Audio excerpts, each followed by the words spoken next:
લોકસભાની ચૂંટણીને લઈને રાજકીય પક્ષોએ પૂરજોશમાં પ્રચાર પ્રસાર શરૂ કરી દીધો છે। વડોદરા લોકસભા સીટ પરથી કોંગ્રેસના ઉમેદવાર જસપાલસિંહ પઢિયારે આજે સમર્થકો સાથે રણમુક્તેશ્વર મહાદેવ મંદિરે પૂજા અર્ચના કરી હતી અને બાઇક રેલીની શરૂઆત કરી હતી।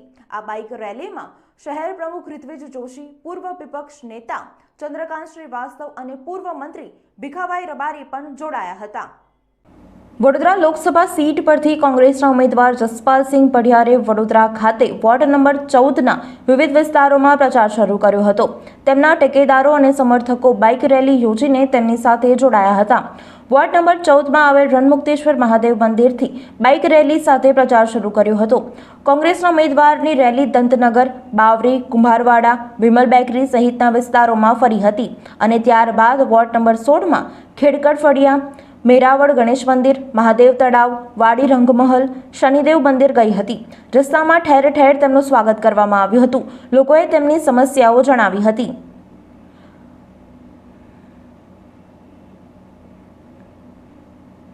તેમની સાથે પ્રચારમાં શહેર પ્રમુખ ઋત્વિજ જોશી, પૂર્વ વિપક્ષ નેતા ચંદ્રકાંત શ્રીવાસ્તવ અને પૂર્વ મંત્રી ભીખાભાઈ રબારી પણ જોડાયા હતા। ભોળા શંભુ મહાદેવજીના દર્શન કર્યા છે અને વોર્ડ નંબર 14માં જનસંપર્ક માટે રેલી યોજી રહ્યા છે। લોકો સુધી પહોંચીને એમની વાત સાંભળીને સાથે કોંગ્રેસ પાર્ટીની જે વાત છે, જે યોજનાઓ છે એના વિશે વાત કરીને આગામી 7મી તારીખે જ્યારે મતદાન હોય ત્યારે સૌને મતદાન કરવા માટે એક અપીલ કરવા માટે જઈ રહ્યા છે।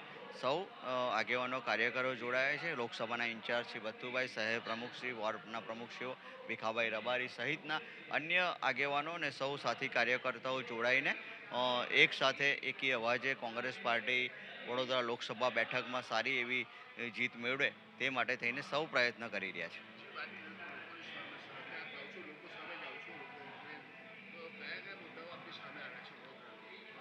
આમ ખાસ કરીને વડોદરામાં જે રીતે લોકો વાત કરી રહ્યા છે, જે લોકો ઉપર સતત વિશ્વાસ મૂક્યો 28 વર્ષો સુધી, એ લોકોની એ પણ વાત છે કે આટલા વર્ષો સુધી એકધાર્યું શાસન વડોદરાની જનતાએ જેને આપ્યું, જેનામાં વિશ્વાસ મૂક્યો, પરંતુ જે વડોદરાની પ્રાથમિક સુવિધાઓથી પણ કંઈક ને કંઈક અભાવથી જનતા ત્રસ્ત થઈ છે। પાણીનો પ્રશ્ન આવે છે, ક્યાંય જગ્યાએ ડ્રેનેજ ઉભરાવાનો પ્રશ્ન આવે છે અને આ નગર તો વિશ્વ પ્રસિદ્ધ નગર હતું કે જે ગાયકવાડી શાસનમાં જેનામાં સૌથી પ્રથમ ડ્રેનેજ લાઈનો હોય, પાણી આપવાની વ્યવસ્થા હોય, MS યુનિવર્સિટી એજ્યુકેશન જે અહીંયા યુનિવર્સિટી આવી હોય એમાં જ તો ખૂબ બધું આગળ વધી શકતું હતું, પરંતુ કંઈક ને કંઈક શાસકોના જે પ્રયત્નો હતા એવા પ્રયત્નો પૂરતા ના કરવામાં આવ્યા।